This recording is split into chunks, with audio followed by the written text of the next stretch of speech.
మంచిర్యాల జిల్లాలో 2 చోట్ల భారీగా నిషేధిత పత్తి విత్తనాలను పోలీసులు పట్టుకున్నారు.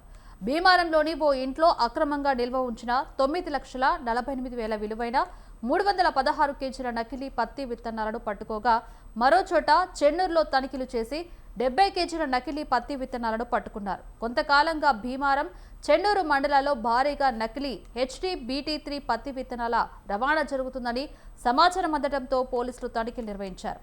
నకిలీ పత్తి విత్తనాల సరఫరా కేసులో 6గురిని అరెస్ట్ చేసి కేసు నమోదు చేశామని, మరో 2 నిందితులు పరారీలో ఉన్నారని డీసీపీ భాస్కర్ తెలిపారు.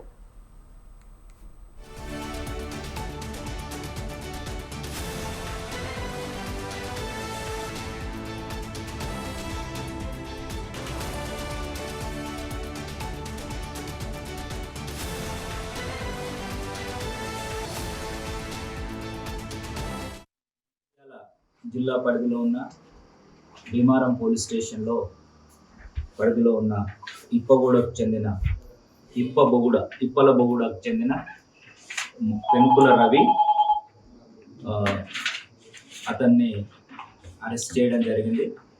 నిన్న సాయంత్రం విశ్వసనీయ సమాచారం మేరకు అతను నకిలీ పత్తి విత్తనాలని రైతులకు అమ్ముతూ అధిక లాభాల కోసము అతని ఇంట్లో ఉన్నదని తెలవడంతో ఏసీపీ జైపూర్ వారి ఆధ్వర్యంలో inspector Jaipur Naveen, SI Rajender and agriculture officer Sudhakar గారు, మిగతా వాళ్ళ యొక్క సిబ్బంది అందరూ పోయి రైడ్ చేయడం జరిగింది. అక్కడ వ్యవసాయ అధికారులు పరిశీలించి అవి సర్టిఫైడ్ విత్తనాలు కాదు, ప్యాకేజీ విత్తనాలు కావు, అవి HT కాటన్ అండ్ లూజ్ విత్తనాలు ఉన్నాయి. ఆ స్పూరియస్ సీడ్స్ వల్ల రైతులకు ఇబ్బంది కలుగుతుందని వాళ్ళు పంచనామా చేసి కాంప్లైంట్ ఇవ్వడం జరిగింది. దీనిలో భాగంగా ఈరోజు అతన్ని అరెస్ట్ చేసి రిమాండ్ పంపిస్తున్నాము. 316 కేజీల స్పూరియస్ సీడ్స్ పట్టుకోవడం జరిగింది.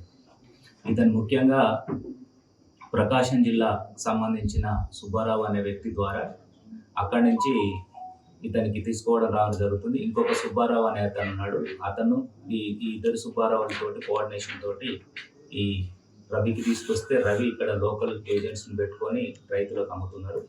దీంట్లో మెయిన్ ఈ నకిలీ విత్తనాలలో రవి యొక్క ఉద్దేశం తక్కువ రేట్లో తీసుకొచ్చేసి రైతులకు అమ్మాలని చూస్తున్నాడు. ఇది చాలా ప్రమాదకరము.